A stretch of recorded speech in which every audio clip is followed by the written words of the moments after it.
Chapter 15 of Walden. This recording is in the public domain. Walden by Henry David Thoreau. Chapter 15. Winter Animals. When the ponds were firmly frozen, they afforded not only new and shorter routes to many points, but new views from their surfaces of the familiar landscape around them. When I crossed Flint's Pond, after it was covered with snow, though I had often paddled about and skated over it, it was so unexpectedly wide and so strange that I could think of nothing but Baffin's Bay. The Lincoln Hills rose up around me at the extremity of a snowy plain, in which I did not remember to have stood before, and the fishermen, at an indeterminable distance over the ice, moving slowly about with their wolfish dogs, passed for sealers or Eskimo, or in misty weather loomed like fabulous creatures, and I did not know whether they were giants or pygmies.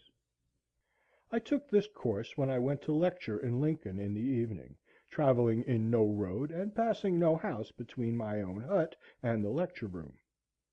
In Goose Pond, which lay in my way, a colony of muskrats dwelt, and raised their cabins high above the ice, though none could be seen abroad when I crossed it. Walden, being like the rest usually bare of snow, or with only shallow and interrupted drifts on it, was my yard where I could walk freely when the snow was nearly 2 feet deep on a level elsewhere, and the villagers were confined to their streets. There, far from the village street, and, except at very long intervals, from the jingle of sleigh bells, I slid and skated, as in a vast moose yard, well trodden, overhung by oak woods and solemn pines bent down with snow, or bristling with icicles. For sounds in winter nights, and often in winter days, I heard the forlorn but melodious note of a hooting owl indefinitely far, such a sound as the frozen earth would yield if struck with a suitable plectrum, the very lingua vernacula of Walden Wood, and quite familiar to me at last, though I never saw the bird while it was making it. I seldom opened my door in a winter evening without hearing it.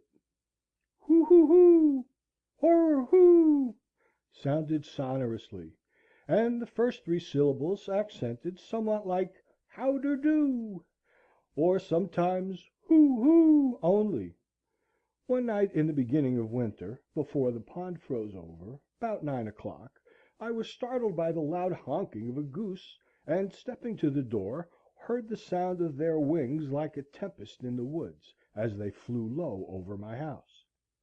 They passed over the pond toward Fairhaven, seemingly deterred from settling by my light, their commodore honking all the while with a regular beat.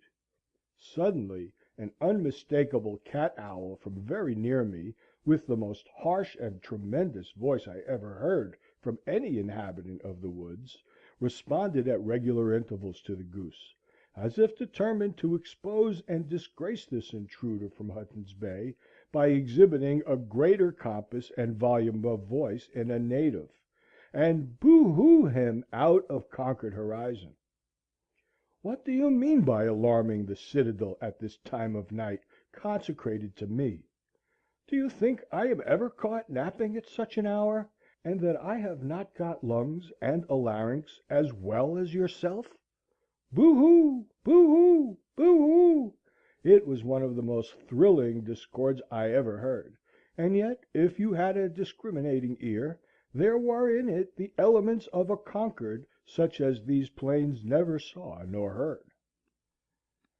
I also heard the whooping of the ice in the pond, my great bedfellow in that part of Concord, as if it were restless in its bed, and would fain turn over, were troubled with flatulency and bad dreams, or I was waked by the cracking of the ground by the frost, as if some one had driven a team against my door, and in the morning would find a crack in the earth 1/4 of a mile long and 1/3 of an inch wide.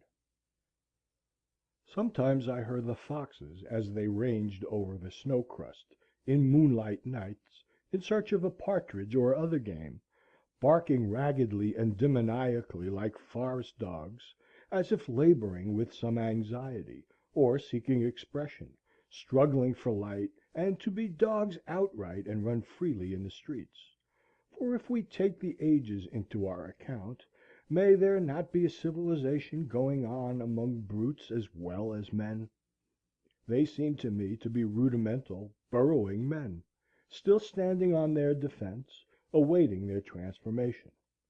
Sometimes one came near to my window, attracted by my light, barked a vulpine curse at me, and then retreated.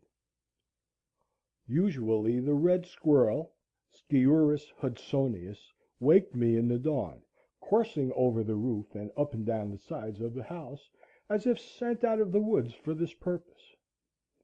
In the course of the winter I threw out half a bushel of ears of sweet corn, which had not got ripe, on to the snow crust by my door, and was amused by watching the motions of the various animals which were baited by it. In the twilight and the night the rabbits came regularly and made a hearty meal. All day long the red squirrels came and went, and afforded me much entertainment by their manoeuvres. One would approach at first warily through the shrub oaks, running over the snow crust by fits and starts, like a leaf blown by the wind; now a few paces this way, with wonderful speed and waste of energy, making inconceivable haste with his trotters, as if it were for a wager; and now as many paces that way, but never getting on more than half a rod at a time, and then suddenly pausing, with a ludicrous expression and a gratuitous somerset, as if all the eyes in the universe were eyed on him; for all the motions of a squirrel, even in the most solitary recesses of the forest, imply spectators as much as those of a dancing girl, wasting more time in delay and circumspection than would have sufficed to walk the whole distance. I never saw one walk; and then suddenly, before you could say Jack Robinson, he would be in the top of a young pitch pine, winding up his clock and chiding all imaginary spectators, soliloquizing and talking to all the universe at the same time, for no reason that I could ever detect, or he himself was aware of, I suspect. At length he would reach the corn, and, selecting a suitable ear, frisk about in the same uncertain trigonometrical way to the topmost stick of my woodpile, before my window, where he looked me in the face, and there sit for hours, supplying himself with a new ear from time to time, nibbling at first voraciously, and throwing the half–naked cobs about, till at length he grew more dainty still and played with his food, tasting only the inside of the kernel, and the ear, which was held balanced over the stick by one paw, slipped from his careless grasp and fell to the ground, when he would look over at it with a ludicrous expression of uncertainty, as if suspecting that it had life, with a mind not made up whether to get it again, or a new one, or be off, now thinking of corn, then listening to hear what was in the wind. So the little impudent fellow would waste many an ear in a forenoon, till at last, seizing some longer and plumper one, considerably bigger than himself, and skilfully balancing it, he would set out with it to the woods, like a tiger with a buffalo, by the same zigzag course and frequent pauses, scratching along with it as if it were too heavy for him, and falling all the while, making its fall a diagonal between a perpendicular and horizontal, being determined to put it through at any rate, a singularly frivolous and whimsical fellow; and so he would get off with it to where he lived, perhaps carry it to the top of a pine tree 40 or 50 rods distant, and I would afterwards find the cobs strewn about the woods in various directions. At length the jays arrive, whose discordant screams were heard long before, as they were warily making their approach an eighth of a mile off, and in a stealthy and snaking manner they flit from tree to tree, nearer and nearer, and pick up the kernels which the squirrels have dropped. Then, sitting on a pitch pine bough, they attempt to swallow in their haste a kernel which is too big for their throats, and chokes them. and after great labor they disgorge it, and spend an hour in the endeavor to crack it by repeated blows with their bills. They were manifestly thieves, and I had not much respect for them; but the squirrels, though at first shy, went to work as if they were taking what was their own. Meanwhile also came the chickadees in flocks, which, picking up the crumbs the squirrels had dropped, flew to the nearest twig, and, placing them under their claws, hammered away at them with their little bills, as if it were an insect in the bark, till they were sufficiently reduced for their slender throats. A little flock of these titmice came daily to pick a dinner out of my wood-pile, or the crumbs at my door, with faint, flitting, lisping notes, like the tinkling of icicles in the grass, or else with sprightly day, day, day, or, more rarely, in spring-like days, a wiry summer Phoebe from the woodside. They were so familiar that at length one alighted on an armful of wood which I was carrying in, and pecked at the sticks without fear.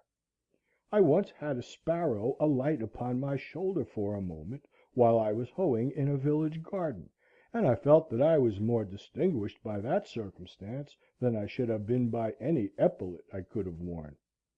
The squirrels also grew at last to be quite familiar, and occasionally stepped upon my shoe when that was the nearest way.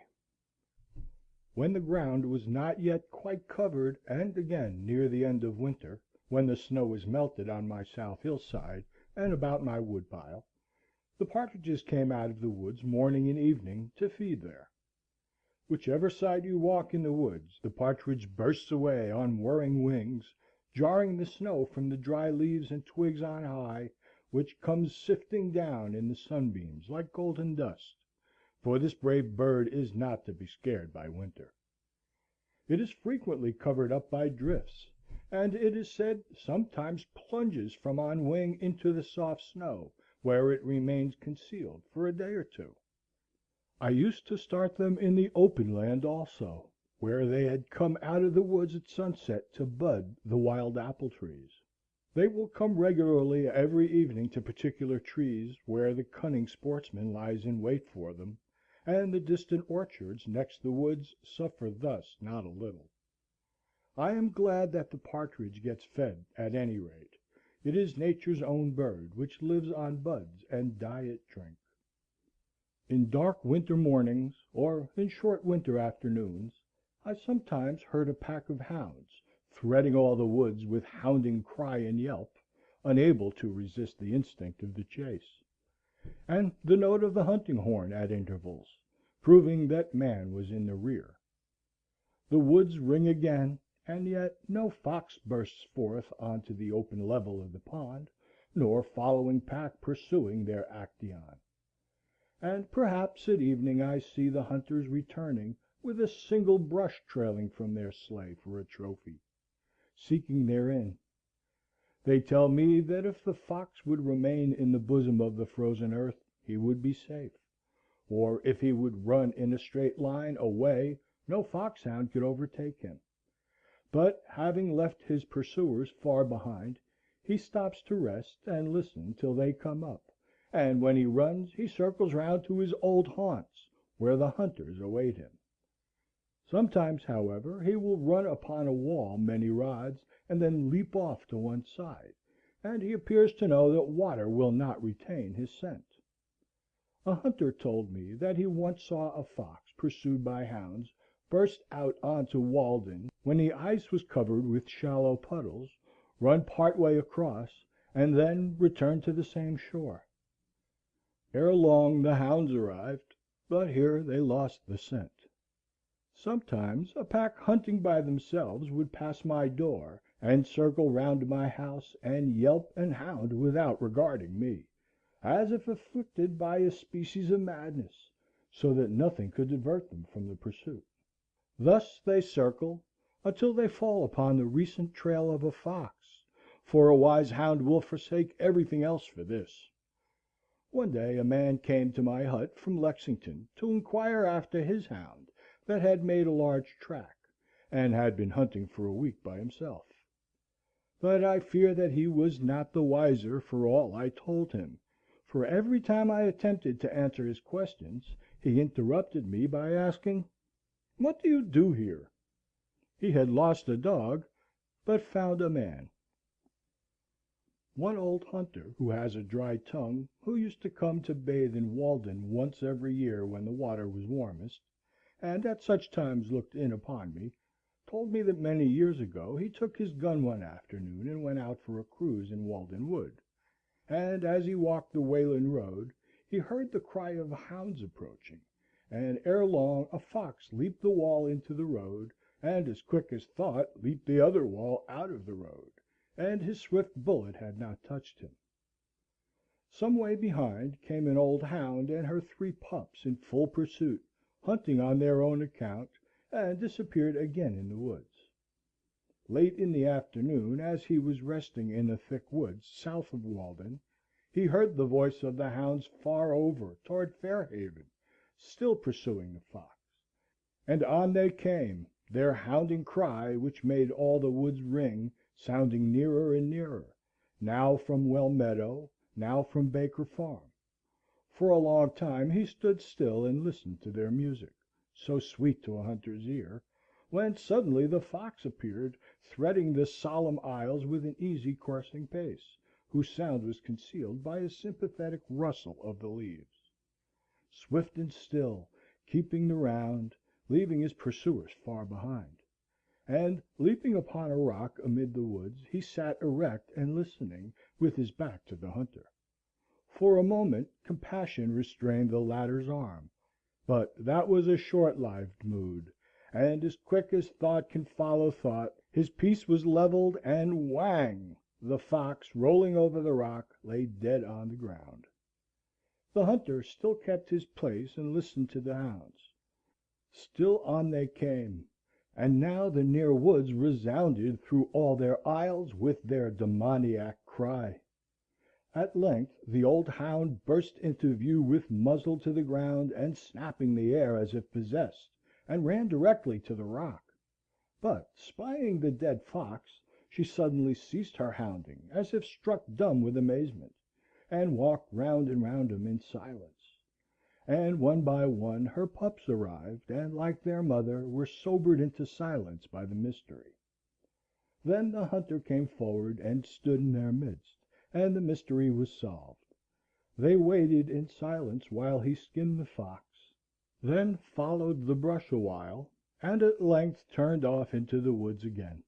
That evening a Weston squire came to the Concord hunter's cottage to inquire for his hounds, and told how for a week they had been hunting on their own account from Weston woods. The Concord hunter told him what he knew, and offered him the skin, but the other declined it and departed. He did not find his hounds that night, but the next day learned that they had crossed the river and put up at a farmhouse for the night, whence, having been well fed, they took their departure early in the morning. The hunter who told me this could remember one Sam Nutting, who used to hunt bears on Fairhaven ledges and exchange their skins for rum in Concord village, who told him even that he had seen a moose there. Nutting had a famous foxhound named Burgoyne. He pronounced it Buggine, which my informant used to borrow. In the Wast book of an old trader of this town, who was also a captain, town clerk, and representative, I find the following entry: January 18th, 1742-3.